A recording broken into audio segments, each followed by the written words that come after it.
This is the DTV Digest, the podcast that brings you news and reviews of films which didn't make it to the cinema.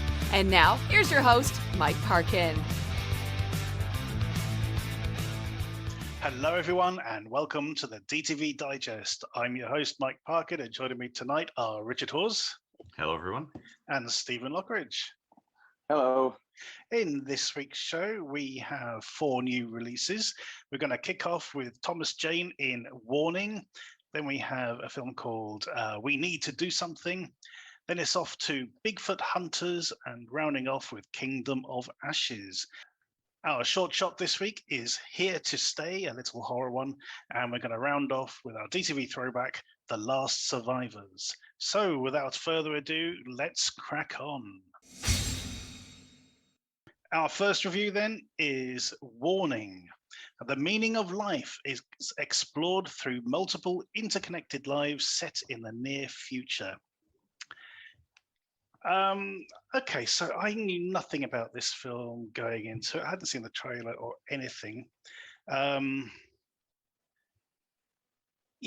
So I texted you earlier, Rich, and I said I think this could be the next Diamond Cartel or Kane Conspiracy. I'm going to retract that statement after watching it. It does start a bit batshit crazy, and literally all over the place, but it kind of settles down into a rhythm eventually. Even though it still remains sort of kind of batshit crazy and all over the place. It has an interesting cast. I mean, as I mentioned, Thomas Jane is in this. He plays an astronaut who is fixing a satellite when some sort of solar storm kicks up. The satellite gets frazzled and he gets thrown into space even. And then we get his sort of musings about God and the meaning of life, etc., etc. While on Earth, we get these sort of other sort of stories, these little vignettes sort of put together, leading up to this sort of solar storm hitting the Earth. But it did take a while to really sort of get to grips with this, I have to admit. What are your initial thoughts on this? Yeah, I mean, when you had said about Diamond Cartel and Code of Cain, when I was watching it, I was thinking, what on earth are you talking about? It's like, this is completely nothing, nowhere near in the vein of those in any stretch. I think the quality of the film's really good. It is as I think is even alluded to on the UK artwork or elsewhere. It's kind of it's a Black Mirror movie essentially kind of thing. Some people have drawn parallels to that. Yes. Yeah, it's kind of which I've never watched, by the way. It's just lots of people have compared lots of other things to Black Mirror in terms of it's about the future and is sort of twisting and being sort of satirical and stuff. And this is kind of trying to say stuff, isn't it? With the so we got you mentioned a couple of the people in the cast. So one of the stories involves Alice Eve as a young woman with a smart speaker, but instead of being a normal smart speaker, the smart speaker has gone the next step beyond, and it's like it's not just some of them have gone for all the apps or whatever, like her and that, they've gone from being just something you use to being like a companion. We've seen that explored in quite a few things, and now it's more than a companion, it's like a confessor. It's literally God, basically. It's her version of God. They call it the God thing, which is kind of like, is that just the name, or is it actually what that's meant to represent? We're not quite sure, but it's like counting your sins, and there were some really interesting bits to this, because it is literally, it's an Alexa, it's a Google Plus, it's that sort of thing, but it has this sort of ecclesiastical sort of slant to it. Yes. And as you say, it's counting your sins, and if you hit 10 sins, you have to pay $25. But if you can get rid of a sin if you actually own up to it and do something, and all this sort of stuff. It's a Catholic. It's a Catholic. Yeah, it's a Catholic. It's a Catholic one. But then she has an overnight upgrade, and it sort of goes, we got a new upgrade. Would you like that? And she goes, yes. And then the next morning it doesn't work anymore, because silly her, she should have sort of powered it down before she upgraded it. Who knew that? But then when she gets the new version, the God 2.0, then it's full of adverts. Yeah, I like that. Which Yeah. was just brilliant. You got to pay for the premium version. Got to pay for the premium version. Yeah, looking at you, YouTube. And then, but the bit that there's two bits which got me. There's one when she it sort of says to her something like, "Oh, you have to be sort of thankful for what you have," and she goes, "Well, what have I got to be thankful for?" And he's like, "You got nice wallpaper," and I'm thinking. Well, that doesn't sound like God to me. It sounds like some idiot on the other end of a telephone.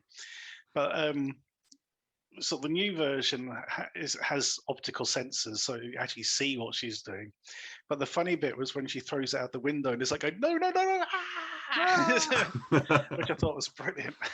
Because it is, by this point, it's almost like a sentient thing. So yeah, I enjoyed that segment. Were there any of the other ones you particularly liked? I found them all quite interesting. When going back to when the film starts, it comes up with the Polish Film Institute, basically. Yes. So it's kind of it's a co-production. It's a partially co-production, co-funded film. So as I was watching it, I'm having fun spotting various Polish actors that I'm familiar with in small roles. Some of them. There was one of them, and she was so there's one of the stories involves a girl, and she kind of hires out her body basically. And the woman playing her mother is a Polish actress, but they've dubbed her in that case. But the guy at the beginning who looks after the androids, one of whom is played by Rupert Everett, interestingly enough, that's a Polish actor called Tomasz Kot. So it's quite good to see. And then there was one or two others in there. That thing, the thing with the robot companions, sort of felt like it didn't go anywhere. It was kind of melancholic and everything, but it was that sequence at the end of it because basically, it's about this guy who runs like a robot shelter, much like a dog shelter sort of thing, and just like a dog shelter, if you haven't been able to, find a new owner within sort of a set period of time, then unfortunately it's time. But it's just the manner they destroy the androids. They just put them between these sort of two compressor plates, like in a junkyard. I just thought, surely there's a more sort of humane way of doing this.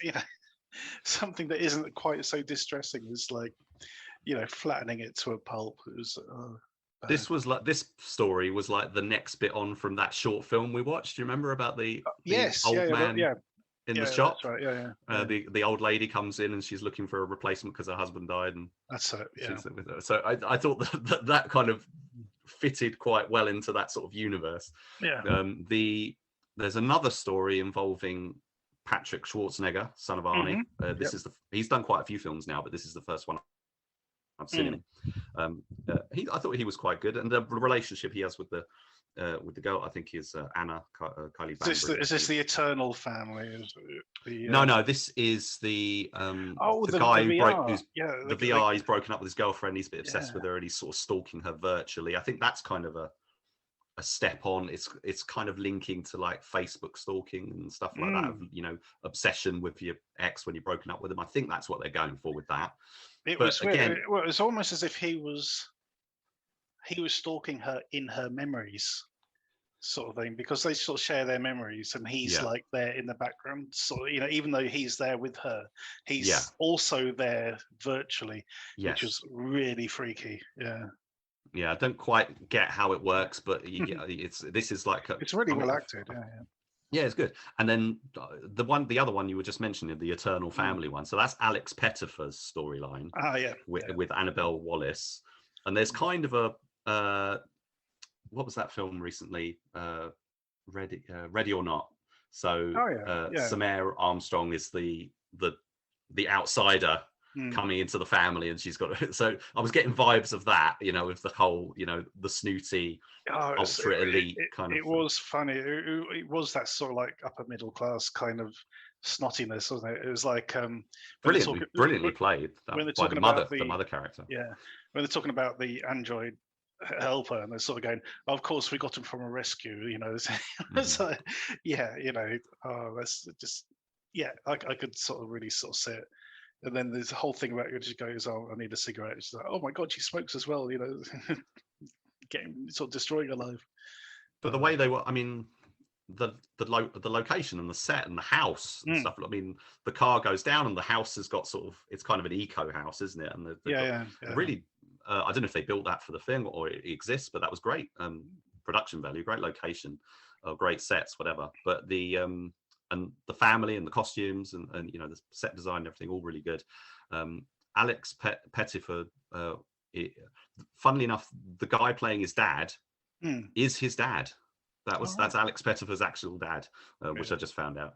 And Annabelle Wallis, she's really good. I've seen her in a couple of other things, and she's kind of that they during the course of the conversation, it becomes apparent that they're immortal by whatever means. It's not quite clarified, and she's not. So she's going to be.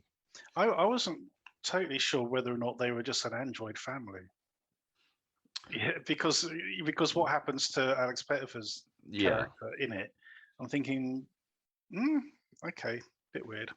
Possibly, although I mean, you could take it different ways, I guess. So they, with a lot of this stuff, they introduce the idea, but they don't, explain it, or justify it in any way. It's kind of, it's left to linger, like the whole God smart speaker thing. It's like, is it or isn't it? You could kind of take it whichever way you want. Is it just an allegory? Is it just this or that?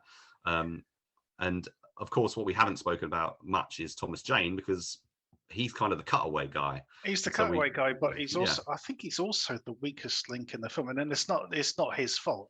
He is basically performing to a green screen, if that, for his whole sequence.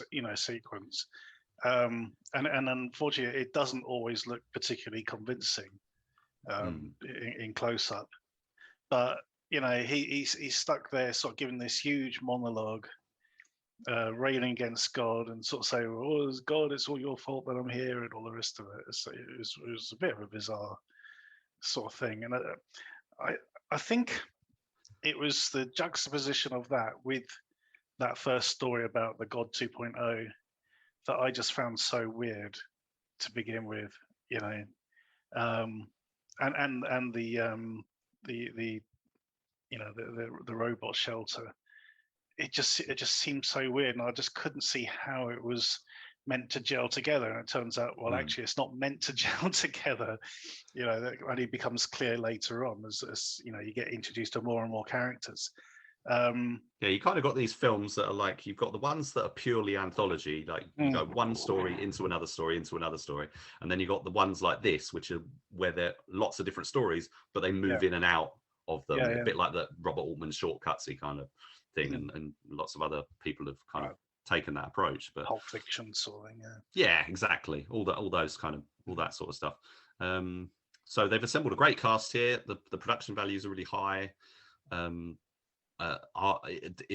Does its reach extend its grasp?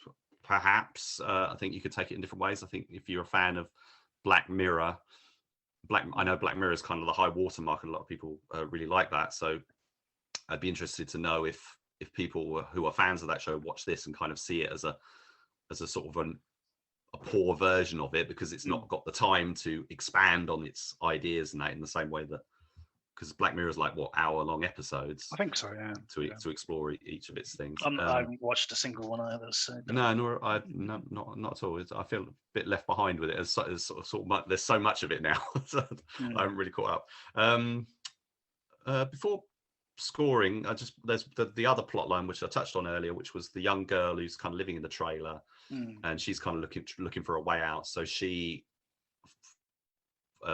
Literally rents out an ad or something.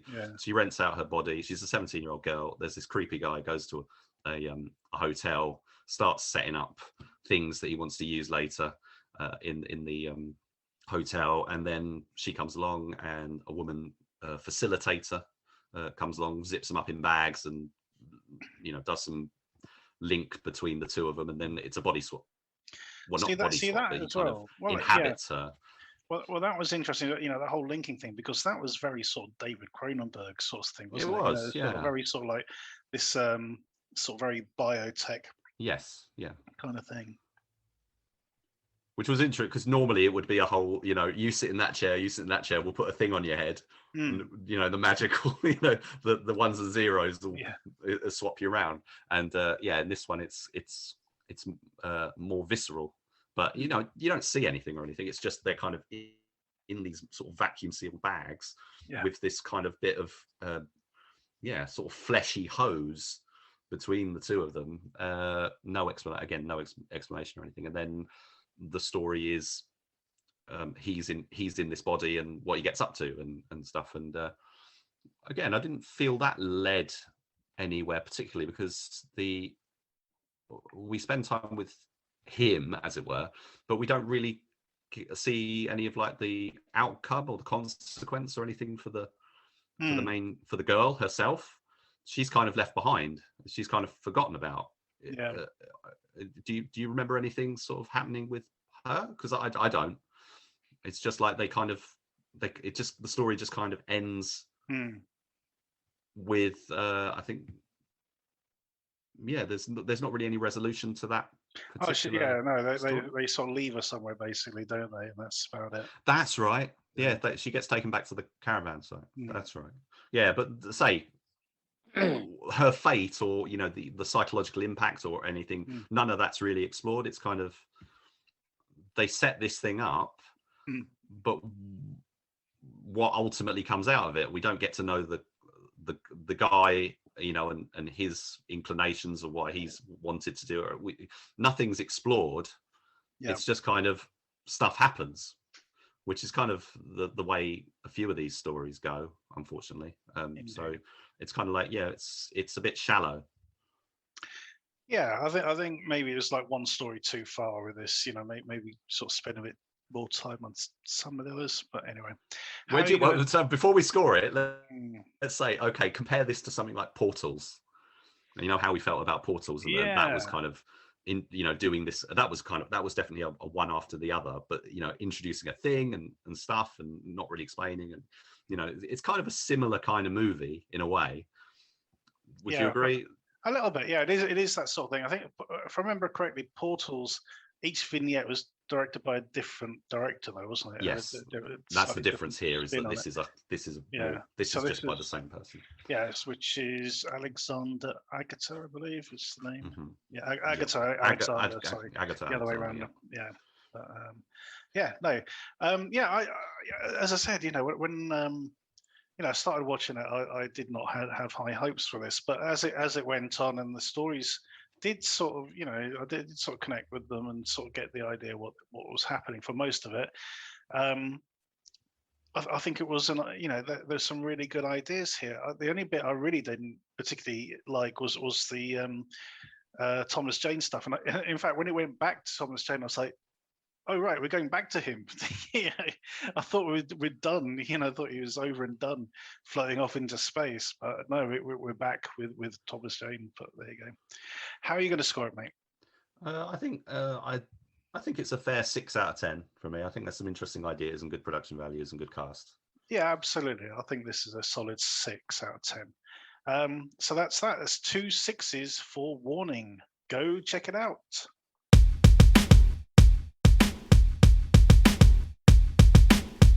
Our next review is We Need to Do Something.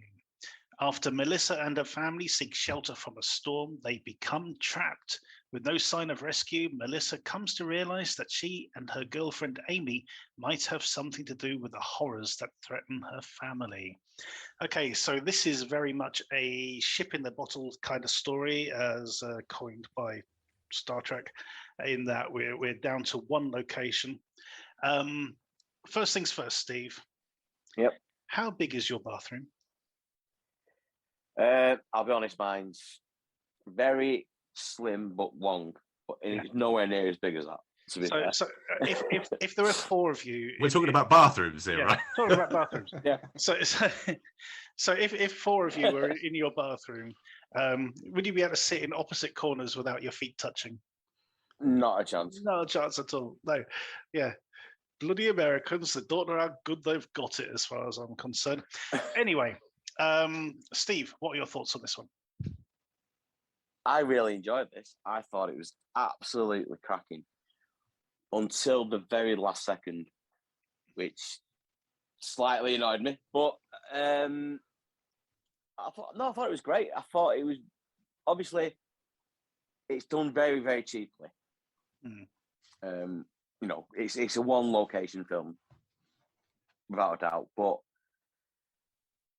you know, you get the family traps and they're trying to get out, and then obviously you've got the father who's implied that he's an alcoholic, coming down with like the withdrawal symptoms, getting nasty, and he's a bit of a dick, to be fair. He's a big dick. Yeah. But it was nice to see the people in it that I've not seen for a while. You know, like Pat Healy. I've not really seen him since Innkeepers because I've not seen Cheap Thrills out yet. But also his wife, Vanessa Shaw, who is the girl out of Hocus Pocus. All right. You know, not seeing her in anything for absolutely ages, but it just gripped me. I was really, really intrigued at where he was going to go. And even the slight supernatural element as well, even that intrigued me. I just found it fascinating. I really, really enjoyed this. Rich, over to you. Yeah, a few weeks ago, you did a film set in a hallway. Yes. And now you're doing a film set in a bathroom. Yeah. To be fair, though, the whole one did have more locations. You know, the hotel room and as well as the hallway, and then it's sort of branched out further on. Yeah. Oh, I see. Okay, I haven't seen it, so I don't know. But this one is, yes, it's ostensibly a bathroom film, but there's flashbacks and dream sequences which take you to other locations, including basically outside, essentially. But yeah, it's kind of like one of those. You're trapped inside and there's something outside, a bit like there was that I think it was like a nuclear holocaust kind of film right at your door where they end up getting trapped in the house and stuff. One that actually came to mind was Await Further Instructions, which is the one set at Christmas, and that's kind of got all the weird sort of sci-fi tones and whatever.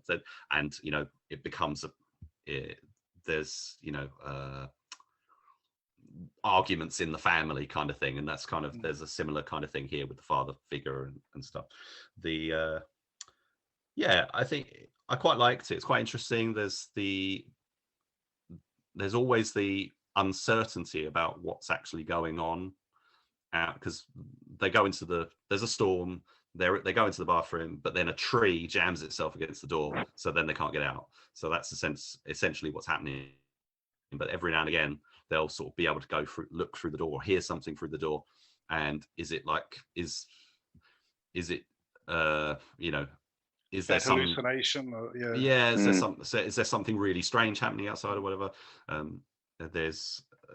think they hear someone at some point, but it's more about the dynamic inside and their mental states and stuff, really. Oh, and snakes.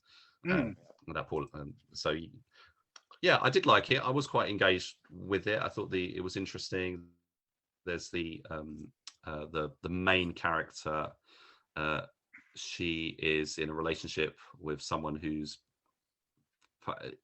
either a witch or something, or thinks she is, or is mentally unstable or something. You're not quite sure which way it goes, and there are these little parallels that are coming on. Something will happen in the bathroom, which will then evoke a memory and sort of start her mind sort of wandering. And you've got to bear in mind that they're stuck in there for a very long time. They don't really have much, after a point anyway, they don't really have much water and or food or anything. So they're deteriorating, although they all look very well basically for the most part, but they're not going to be in the freshest state. So how much of it is because it's a horror film, so how much of the horror is genuine and how much of it's psychological, not quite sure. You could take it in different ways. One thing that is for sure is there is a snake in the room, and what happens with the snake is real, I believe. So the use of the space I thought was good. I liked all the actors were good. It also made not just to wait further instructions, but we had that film Endangered Species, which also had like a jerk dad, and the whole, they were under threat. In that case, it was they were worried about the wild animals and stuff around them, and how they were dealing with that situation. So it's kind of, and when it first started, I actually, a bit like with Endangered Species, I just can't help but think of like the vacation movies with Chevy Chase, and so it's like they get stuck in the bathroom, and it's like almost like, is it like a comical sort of Chevy Chase? And then it's like no, it's like he starts swearing. I mean, there's a lot of swearing in this film, so much swearing. I was watching it downstairs, my kids upstairs, and I was like, bit too much swearing going on in this film.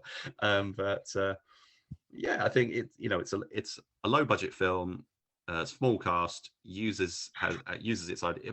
Funnily enough, it's sort of in a way it's kind of similar to Warning, because Warning introduces ideas and sort of leaves them vague, but and this does the same, but it's kind of to a different effect. This one is kind of playing on what are you going to bring to it? What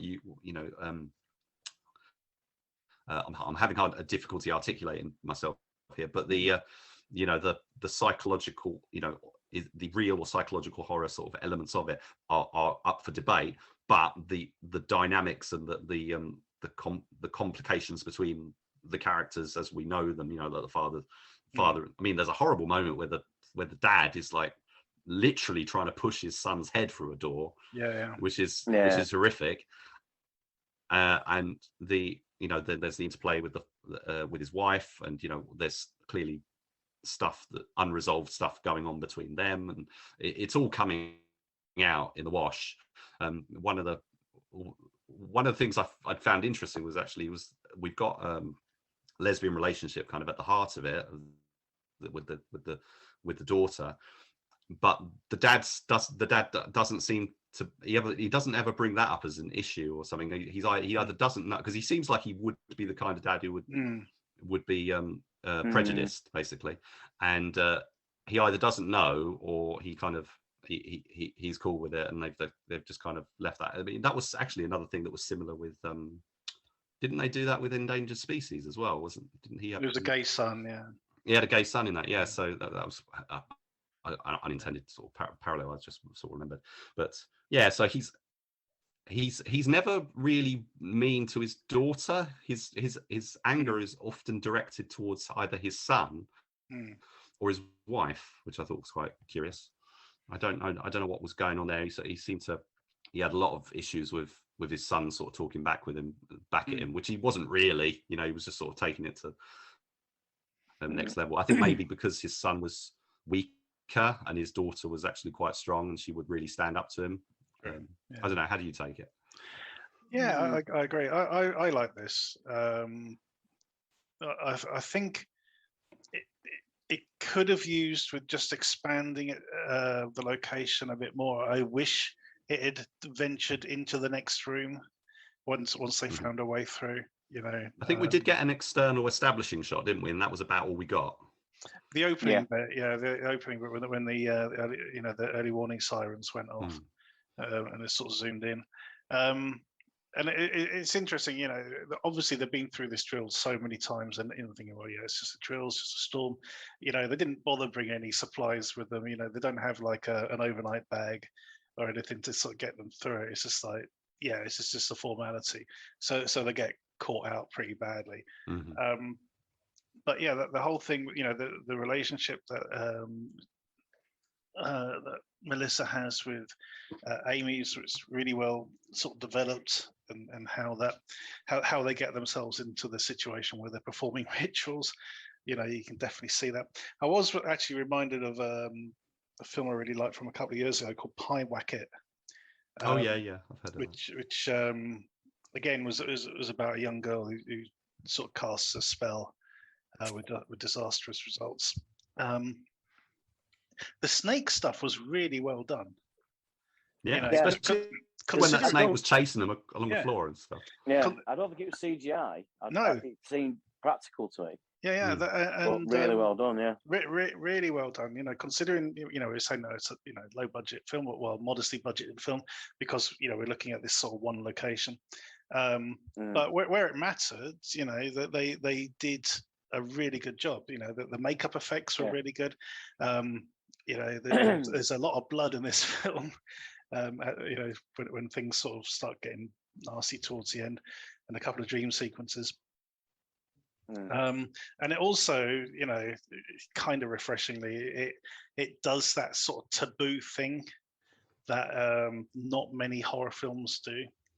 Yeah, I would say, I know where you're coming from. You know where I'm coming from with that one. Mm-hmm. Let's leave it there. So that was quite refreshing, and nasty for what it was.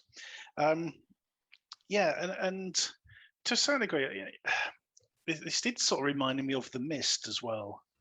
In that, there's some weird shit happening the other side of that door, which we're totally not party of, apart from a few sound effects, and the sound effects are really good as well. Sorry, did you have a look on IMDb? Do you know who the voice is? Yeah, really freaky that. That's very strange. Where did that come from? I know. Yeah. He's like, they put him, I don't know if he's a mate or whatever, but yeah. Was he just wandering past the set one day? Yeah. Yeah, that is very bizarre. But yeah, I think they do a lot with very little in this. Yeah. And it does really work. I'm totally on board with this one. Any more comments before we do the scores? No, I just mentioned that Sierra McCormick, who plays the main character, Melissa, she's got a very extensive filmography already, including she was in VFW, which we watched a while back. She was one of the main characters. Is she the one that sort of like ran into the bar, the thief? I think so. Lizard is, and she was also in another little film that I really want to see called The Vast of Night. Yeah, that's on Prime, which is on Prime, and she's done tons of stuff. But I think she was like a child actress, and did lots of stuff, Disney-ish kind of stuff, and then she's sort of she's like 24 now, and so how old would you say the character is in this? About 16, 17. Yeah, I think. I think she does really well. Okay, scores on the doors. Steve. I'm going to give this an 8. Not bad. Rich. I'm going to go a 7, I think. Yeah, I think it's worth a 7. Yeah, I'm going to join you on a 7 for this one. It's a very entertaining film. I can definitely see myself watching this again. So that's 2 7s and an 8 for We Need to Do Something. Go check it out.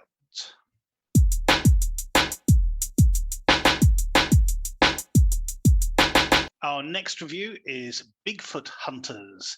This is a mockumentary comedy drama in which a documentary team goes in search of the legendary monster. Okay, I thoroughly enjoyed this one, Steve. Again, like a lot of the films this week, I just didn't know what I was getting into. But I do like a good Bigfoot movie. Hoax, I thought was really good. Willow Creek wasn't bad. And there's the one done by the Blair Witch team, which I can't remember the name of now. But there's been quite a few. We did a really low budget one last year, didn't we, as well? I can't remember what that was called now. I can't remember.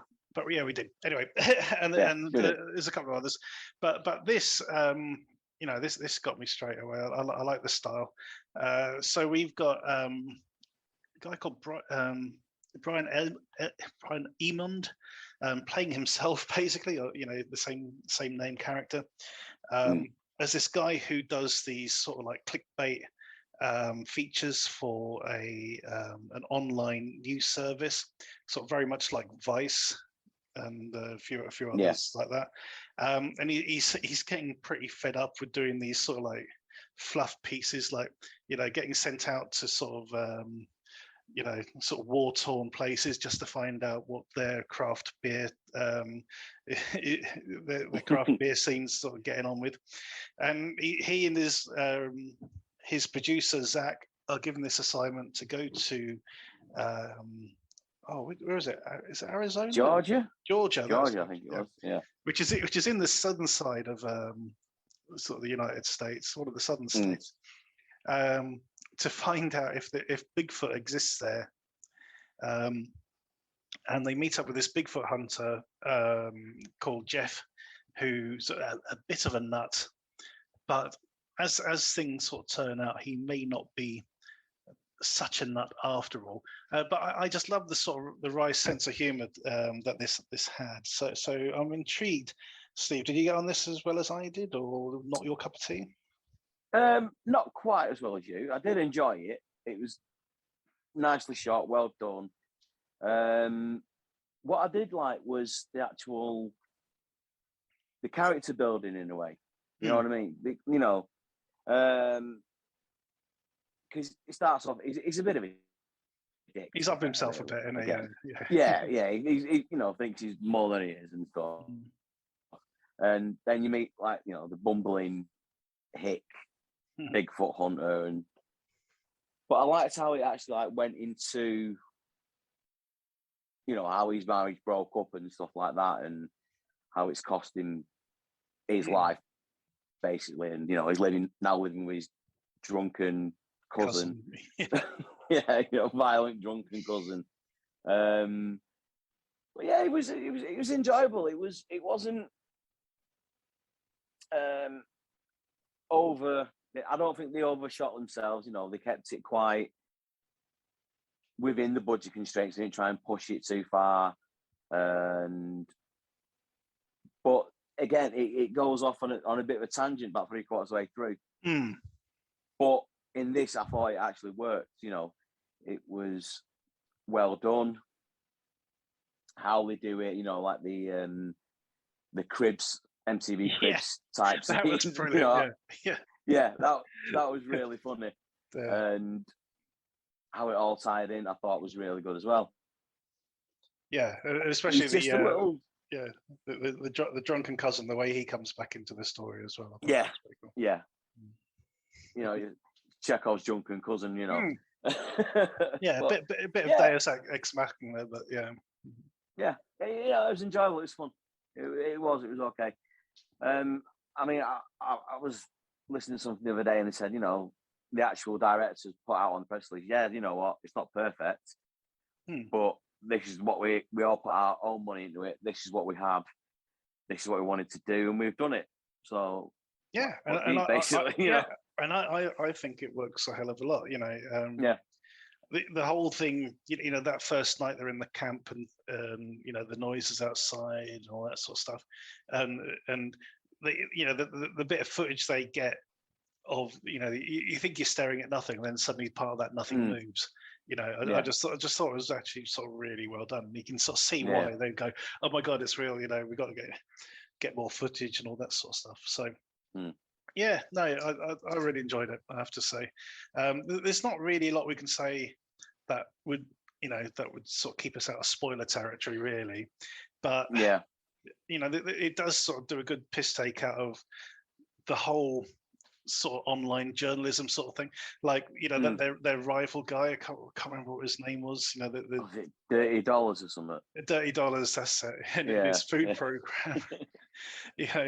Was it? He goes to get a chicken sandwich inside another chicken sandwich or something. It's like, oh, crazy. Yeah. But that was all very funny. And the fact that this guy's getting more ratings and getting a better position than he is because he's just like, he just can't get to grips with what he's doing. But yeah, I thought it worked really well, and not a lot more we can say about it without sort of spoiling stuff. No, really. But it works really well. I think it's about 80 minutes long, or something like that. It doesn't outstay its welcome. You will know within the first 5-10 minutes whether or not you think, this is for you. But it has that sort of, that sort of Spinal Tap sort of style to it, the sort of the journalism, sort of coming into it. I just thought it worked really well. And there's stuff like, he's when Jeff's talking and he ends up quoting like huge chunks from Jurassic Park. And he's like, I know, I've never seen that film. I don't know what you're talking about. Yeah, brilliant. How are you going to score it, Steve? I'll give it a 7. I agree with that. Yeah. In fact, when this actually gets a release, I can see this being added to my sort of small but select collection of DVDs. So yeah, 2 7s for Bigfoot Hunters. Please check it out.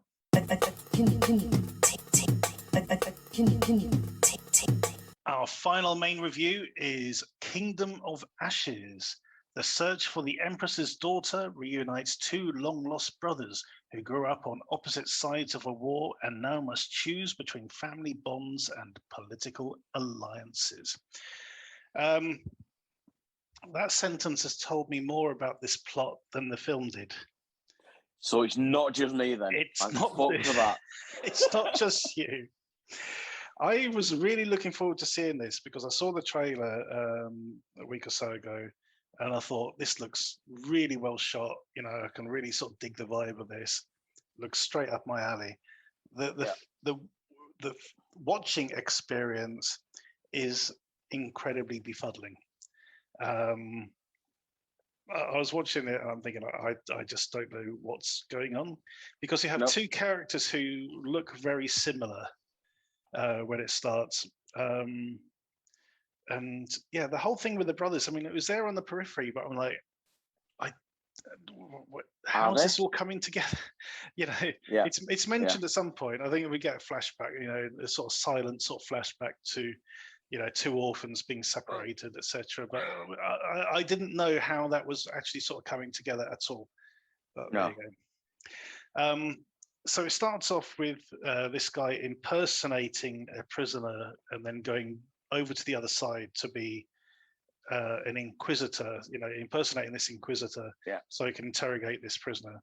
The point of it, I just could not fathom at all. Well, it's sort to do, my reckoning, that this Empress's daughter has been kidnapped. Yep, got that much. He was sent looking for her and he's come back and said she's died. So they bang him in a jail. So basically, but I think what it was to put someone else on the throne. Because 3/4 of the way through, she just kind of turns up again, but it's not her, and then it's all honestly, this is what I mean. It's like the last film I felt this confused. That was like The Matrix Reloaded, and I walked out with that. There's one part where there's a flashback within a flashback within a flashback, and I'm like, I mean, to be fair, the film is absolutely gorgeous. The way they've shot it and how it looks is fantastic. It's beautiful. It's great to look at. If they'd worked on the script so you could understand what was happening, it'd be amazing. Yeah, absolutely. And also as well, because I presume it's a Spanish production. Yeah, I couldn't figure out where it was English. From. Yeah, I couldn't fathom out where it was set or anything really. Yeah, but I did like the style of it. Yeah. But what I think the thing that got me, I mean, some of it I couldn't, like the guy behind the bar, couldn't even tell what he was saying. I'll be honest. And then you get, I think, the Emperor, who sounded Scottish as well. Yeah, that was freaky. And the other bit, which is really weird as well, is when sort of the main guy suddenly has like this demonic voice inside his head. Yep. Why? No explanation. I mean, I'm presuming it's either is he possessed or is he schizophrenic, or you just don't know. Nothing's explained. It's so bizarre. Really is. Yeah, I couldn't fathom it at all. But as you said, it looks great. It really does. The acting seems to be fine. It's just sound design as well was great. Yeah, it was like I say, it's impressive to look at. It just doesn't gel. The story just doesn't. Something lost in translation, perhaps. If it, as you say, if it was a a Spanish production, maybe, somewhere along the lines. Honestly, I think it would have been better if they'd have just stuck to Spanish and if be subtitled. Yeah, subtitled it. Yeah, I totally agree. Yeah, but there you go. Okay, not much more to say on this one. So scores on the doors, Steve. I give it a 5, and that's just for the look of it. To be fair, I think I'll have to agree with you. If I understood what was actually happening, I'd have scored it higher. But yeah, a 5 for the technical side of things. I think it's totally fair for this. If they release a Spanish version, obviously, we're seeing a screener for this, and they've given us the English language version. Who knows? If there's an option to watch it in its original language with subtitles. It won't though, because it's not dubbed, is it? All right. They're actually speaking English. It's just strange. Yeah, I think that's the word for it. It's strange. Yeah. So there you go. 2 5s for Kingdom of Ashes, which is also called Trail of Ashes on the actual film itself that we got. I don't know if that's going to get changed before it gets released. But there you go.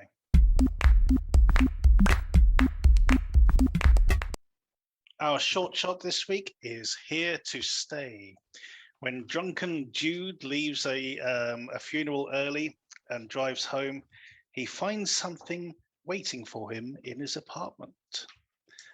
This is a nice little horror short. I was reminded of a film called Terrified. I don't know if any of you have caught that one. That's the one with the clown, isn't it? No, it's not. No, it's Terrifier. No, I apologize. This is an Argentinian film, I think. Was that the one with the sort of weird? Cover art is like that weird sort of skeletal creature. Yeah. But the way the sort of the entity moves in this thing, the sort of jagged movements, it sort of reminded me of that. But yeah, I thoroughly enjoyed this. It's a nasty little thing with a very nasty sort of sting to it. But just very well done. Steve, what do you make of this one? Yeah, I thought this was absolutely great. It actually shit me up quite a bit as well, to be fair. It starts off with a conversation in the car, and he's just chatting, coming home from a funeral, I believe it is, and little bump as he pulls in, and then it just gets weirder from there. But it kind of reminded me, the jagged movement was like the Ring type style when she comes out the TV and stuff like that. But yeah, it was very freaky and scary, and that ending as well is an absolute kick in the gut. It really was. Didn't see that coming at all. But yeah, it is quite nasty and dark in a way. But really well shot, really well acted, thoroughly enjoyable for a shot, really good. Rich, you are our curator of short films. You dug this one out for us. What can you tell us about it? Well, this is one of 2 new short films that have been released on YouTube by the writer-director Christopher Sheffield, whose film Welcome to the Sting we talked about recently. After it was at the very big fan of that one. And so he's got this one and Who Is Listening, which are both on YouTube, and both worth seeing. The thing about this one is, it's, for me, the thing that makes it worth seeing is that twist ending, is that surprise at the end. That's what really makes it work. The initial setup takes quite a long time, and then when the horror stuff starts happening, you kind of can't really see the connection between the two. It kind of feels disconnected, and then later you realize why. I will say this kind of represents quite a common theme in a lot of short horror films that I watch, of the person by themselves, being terrorized or approached by this sort of creaking, ghost creature person, heavily made up or whatever. And a lot of them do that. They do the same thing. I mean, I've seen films by some filmmakers, they literally just make that story over and over again. So, which I don't necessarily find that interesting. I think here it's quite well done, but for me, it's the payoff that is the real reason to see it. The the revelation that happens. That's what makes it rework. That's what makes this worth seeing. Yeah, totally agree. The actors in this I thought were really good. The one that really got me as well is the girl at the end, the one who's on the phone to at the beginning.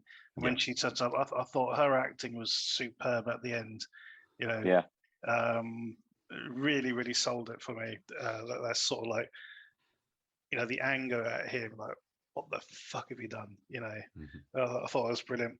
And of course, when she's on the phone to him, you're thinking, you have no clue what it is. Is it, you know, did he do something at the funeral? You know, is it all linked to that? Because that's was where my mind went originally. Is about he's left this funeral early.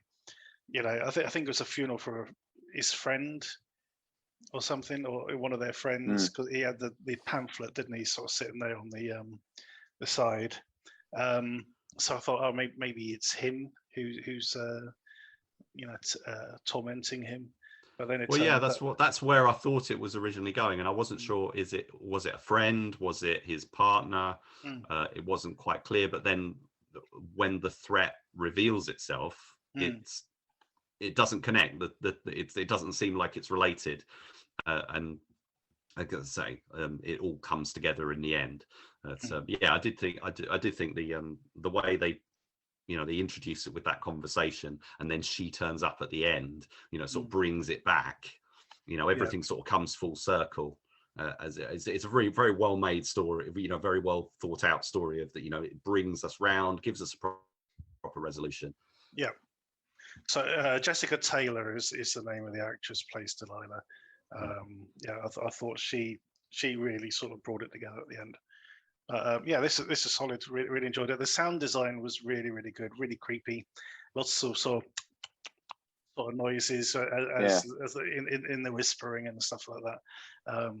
Very, very unsettling. Really definitely. Yeah, that's all. So because it's kind of like one of those things you're trying to listen. You're trying to hear what they're saying because for like the clues or whatever it might mean, whatever. But it's intentionally very, very difficult to make it out because obviously you're experiencing what the character is experiencing, and they don't know what the hell's going on either, and they can't. They're like, what? I can sort of hear something, but I don't know what it is. And it is very well mixed. Absolutely. We don't score the shorts, but we certainly recommend you check them out, and you will find a link to this in the footnotes, so please check it out.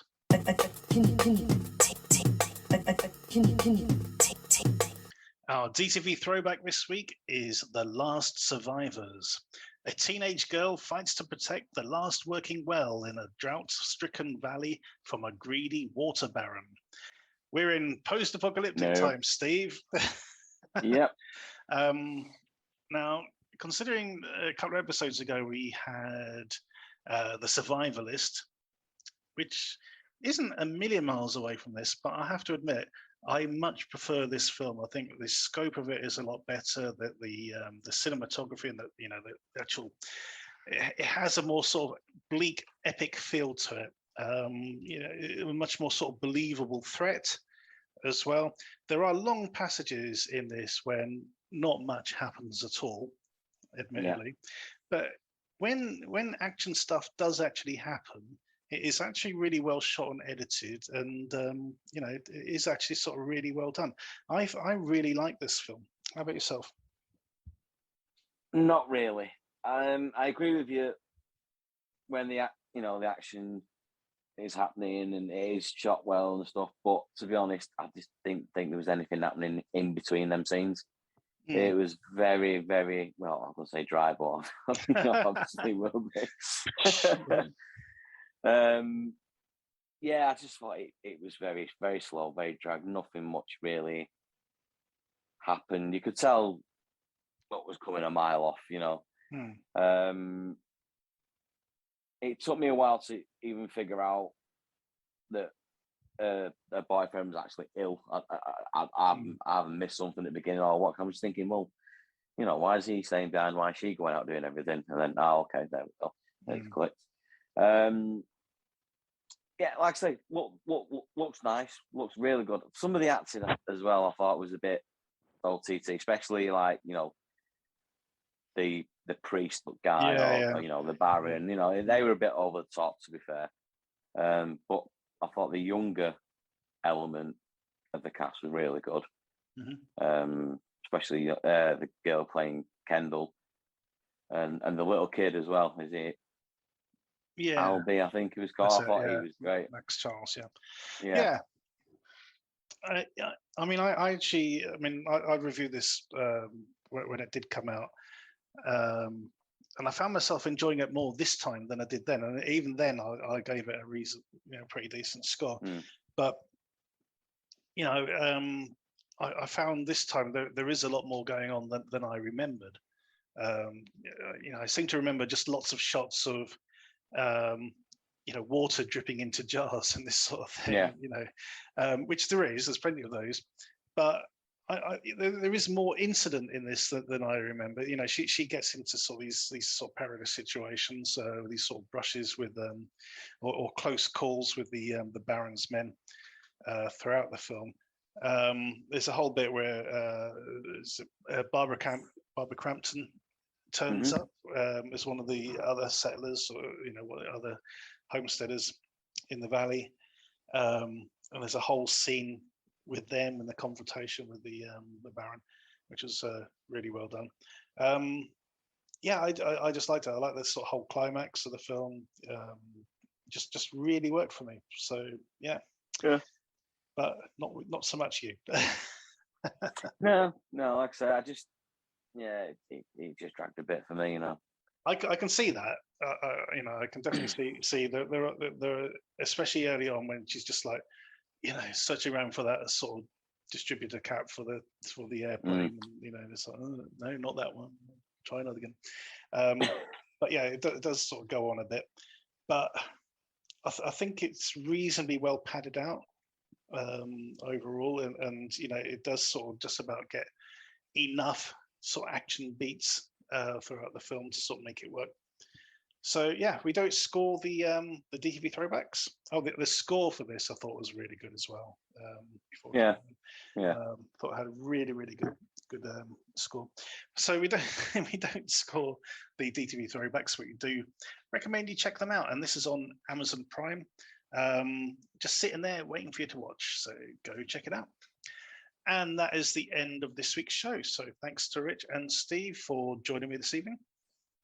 Thank you very much. No problem. You will find trailers for all the films that we reviewed tonight in the footnotes, as well as the short Here to Stay. Don't forget to check out the DTV Digest's Facebook and Twitter pages at the DTV Digest. Also, our sister show, The Short Shots, where me and Rich just focus entirely on short films.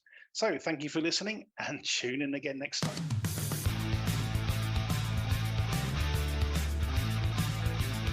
Thank you for listening to the DTV Digest. Let us know your thoughts in the comments and tune in again next time.